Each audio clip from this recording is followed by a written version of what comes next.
ओम श्री दुर्गाये नमः। श्री दुर्गा सप्तशती 11वां अध्याय, देवताओं द्वारा देवी की स्तुति तथा देवी द्वारा देवताओं को वरदान।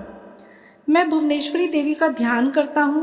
उनके श्री अंग की आभा प्रभात काल के सूर्य के समान है और मस्तक पर चंद्रमा का मुकुट है। वे उभरे हुए स्तनों व 3 नेत्रों से युक्त हैं। उनके मुख पर मुस्कान की छटा छाई रहती है और हाथों में वरद, अंकुश, पाश एवं अभिमुद्रा शोभा पाते हैं।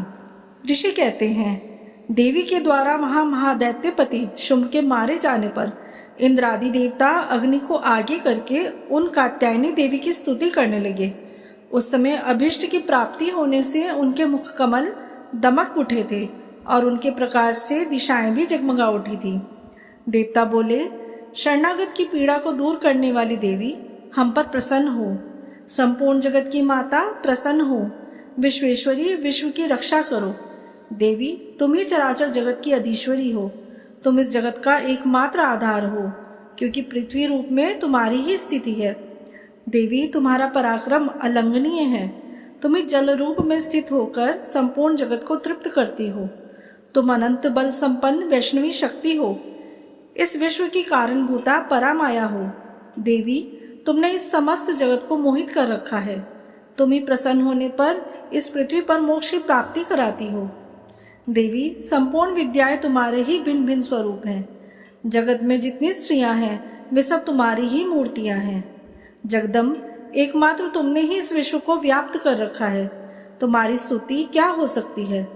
तुम तो स्तवन करने योग्य पदार्थों से परे एवं परावाणी हो।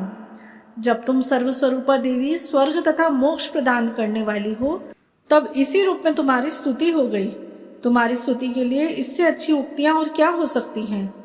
बुद्धि रूप से सब लोगों के हृदय में विराजमान रहने वाली तथा स्वर्ग एवं मोक्ष प्रदान करने वाली नारायणी देवी, तुम्हें नमस्कार है। कला, काष्ठा आदि के रूप से क्रमशः परिणाम की ओर ले जाने वाली तथा विश्व का उपसंहार करने में समर्थ नारायणी, तुम्हें नमस्कार है। नारायणी, तुम सब प्रकार का मंगल प्रदान करने वाली मंगलमयी हो। कल्याणदायिनी शिवा हो एवं पुरुषार्थों को सिद्ध करने वाली शरणागत वत्सला, 3 नेत्रों वाली एवं गौरी हो। तुम्हें नमस्कार है। तुम सृष्टि, पालन और संहार की शक्तिभूता सनातनी देवी, गुणों का आधार तथा सर्वगुणमयी हो। नारायणी, तुम्हें नमस्कार है। शरण में आए हुए दोनों एवं पीड़ितों की रक्षा में संलग्न रहने वाली तथा सबकी पीड़ा दूर करने वाली नारायणी देवी, तुम्हें नमस्कार है। नारायणी, तुम ब्रह्माणी का रूप धारण करके हंसों से जुते हुए विमान पर बैठती तथा कुश मिश्रित जल छिड़कती रहती हो। तुम्हें नमस्कार है। माहेश्वरी रूप से त्रिशूल, चंद्रमा एवं सर्प को धारण करने वाली तथा महान वृषभ की पीठ पर बैठने वाली नारायणी देवी, तुम्हें नमस्कार है। मोरों और मुर्गों से घिरी रहने वाली तथा महाशक्ति धारण करने वाली कौमारी रूप धारिणी निष्पापी नारायणी, तुम्हें नमस्कार है। शंख, चक्र, गदा और शांग धनुष रूप उत्तम आयुधों को धारण करने वाली वैष्णवी शक्ति रूपा नारायणी, तुम प्रसन्न हो। तुम्हें नमस्कार है। हाथ में भयानक महाचक्र लिए और दाढ़ों पर धरती को उठाए वाराही रूप धारिणी कल्याणमयी नारायणी, तुम्हें नमस्कार है। भयंकर नरसिंह रूप से दैत्यों के वध के लिए उद्योग करने वाली तथा त्रिभुवन की रक्षा में संलग्न रहने वाली नारायणी, तुम्हें नमस्कार है। मस्तक पर किरीट और हाथ में महावज्र धारण करने वाली, सहस्त्र नेत्रों के कारण उद्दीप्त दिखाई देने वाली और वृत्तासुर के प्राणों का अपहरण करने वाली इंद्र शक्ति रूपा नारायणी देवी, तुम्हें नमस्कार है। शिवदूती रूप से दैत्यों की महती सेना का संहार करने वाली, भयंकर रूप धारण कर तथा विकट गर्जना करने वाली नारायणी, तुम्हें नमस्कार है। दाढ़ों के कारण विकराल मुख वाली मुंडमाला से विभूषित मुंडमर्दिनी चामुंडा रूप नारायणी, तुम्हें नमस्कार है। लक्ष्मी, लज्जा, महाविद्या, श्रद्धा, पुष्टि, स्वधा, ध्रुवा, महारात्रि तथा महाअविद्या रूपा नारायणी, तुम्हें नमस्कार है। मेधा, सरस्वती, वरा, भूति, बाभ्रवी, तामसी, नियता तथा ईशा रूपिणी नारायणी, तुम्हें नमस्कार है।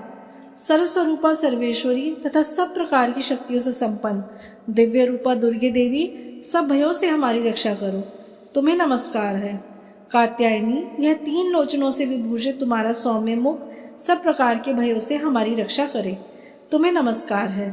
भद्रकाली, ज्वालाओं के कारण विकराल प्रतीत होने वाला, अत्यंत भयंकर और समस्त असुरों का संहार करने वाला तुम्हारा त्रिशूल भय से हमें बचाए, तुम्हें नमस्कार है। देवी, जो अपनी ध्वनि से संपूर्ण जगत को व्याप्त करके दैत्यों के तेज नष्ट किए देता है, वह तुम्हारा घंटा हम लोगों की पापों से उसी प्रकार रक्षा करे जैसे माता अपने पुत्रों को बुरे कर्मों से रक्षा करती है। चंडिके, तुम्हारे हाथों में सुशोभित खड्ग जो असुरों के रक्त और चर्बी से चर्चित है, हमारा मंगल करे, हम तुम्हें नमस्कार करते हैं। देवी, तुम प्रसन्न होने पर सब रोगों को नष्ट कर देती हो और कुपित होने पर मनोवांछित सभी कामनाओं का नाश कर देती हो। जो लोग तुम्हारी शरण में जा चुके हैं उन पर विपत्ति तो आती ही नहीं है। तुम्हारी शरण में गए हुए मनुष्य दूसरों को शरण देने वाले हो जाते हैं।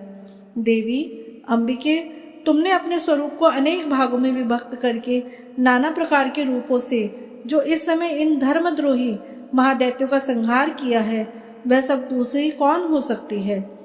विद्याओं में, ज्ञान को प्रकाशित करने वाले शास्त्रों में तथा आदि वाक्यों में तुम्हारे सिवा और किसका वर्णन है, तथा तुमको छोड़कर दूसरी कौन सी ऐसी शक्ति है जो इस विश्व को अज्ञान में घोर अंधकार से परिपूर्ण ममता रूपी गड़े में निरंतर भटका रही हो। जहाँ राक्षस, जहाँ भयंकर विष वाले सर्प, जहाँ शत्रु, जहाँ लुटेरों की सेना और जहाँ दावानल हो, वहाँ तथा समुद्र के बीच में भी साथ रहकर तुम विश्व की रक्षा करती हो। विश्वेश्वरी, तुम विश्व का पालन करती हो, विश्व रूपा हो, इसलिए संपूर्ण विश्व को धारण करती हो। तुम भगवान विश्वनाथ की भी वंदनीय हो। जो लोग भक्ति पूर्वक तुम्हारे सामने मस्तक झुकाते हैं, वे संपूर्ण विश्व को आश्रय देने वाले होते हैं। देवी प्रसन्न हो, जैसे इस समय असुरों का वध करके तुमने शीघ्र ही हमारी रक्षा की, उसी प्रकार सदा हमें शत्रुओं के भय से बचाओ। संपूर्ण जगत का पाप नष्ट कर दो और उत्पात एवं पापों के फलस्वरूप प्राप्त होने वाले महामारी आदि बड़े बड़े उपद्रवों को शीघ्र दूर करो। विश्व की पीड़ा दूर करने वाली देवी, हम तुम्हारे चरणों पर पड़े हुए हैं, हम पर प्रसन्न हो। त्रिलोक निवासियों की पूजनीय परमेश्वरी, सब लोगों को वरदान दो। देवी बोली, देवताओं, मैं वर देने को तैयार हूँ। तुम्हारे मन में जिसकी इच्छा हो वह वर मांग लो। संसार के लिए उस उपकारक वर को मैं अवश्य दूंगी। देवता बोले, सर्वेश्वरी, तुम इसी प्रकार तीनों लोगों की समस्त बाधाओं को शांत करो और हमारे शत्रुओं का नाश करती रहो। देवी बोली, देवताओं, वैवस्वत मनवंतर के 28वें युग में शुंभ तथा निशुंभ नाम के 2 अन्य महादैत्य उत्पन्न होंगे, तथा तब मैं नंदगोप के घर में उनकी पत्नी यशोदा के गर्भ से अवतीर्ण हो विंध्याचल में जाकर रहूंगी और उक्त दोनों असुरों का नाश करूंगी। फिर अत्यंत भयंकर रूप से पृथ्वी पर अवतार ले मैं वैप्रचित नाम वाले दानवों का वध करूंगी। उन भयंकर महादैत्यों को भक्षण करते समय मेरे दांत अनार के फूल की भांति लाल हो जाएंगे। तब स्वर्ग में देवता और मृत्युलोक में मनुष्य सदा मेरी स्तुति करते हुए मुझे रक्त दंतिका कहेंगे। फिर जब पृथ्वी पर 100 वर्षों के लिए वर्षा रुक जाएगी और पानी का अभाव हो जाएगा, उस समय मनियों का स्तवन करने पर मैं पृथ्वी पर अयोनिजा रूप के रूप में प्रकट होंगी और 100 नेत्रों से मुनियों को देखूंगी। अतः मनुष्य शताक्षी इस नाम से मेरा कीर्तन करेंगे। देवताओं, उस समय मैं अपने शरीर से उत्पन्न हुए शाखों द्वारा समस्त संसार का भरण पोषण करूंगी। जब तक वर्षा नहीं होगी तब तक वे शाख ही सबके प्राणों की रक्षा करेंगे। ऐसा करने के कारण पृथ्वी पर शाकंभरी के नाम से मेरी ख्याति होगी। उसी अवतार में मैं दुर्गम नाम के महादैत्य का व्रत करूंगी। इससे मेरा नाम दुर्गा देवी के नाम से प्रसिद्ध होगा।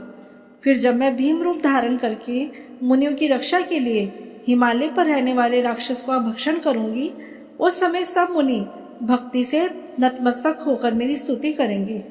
तब मेरा नाम भीमा देवी के रूप से विख्यात होगा।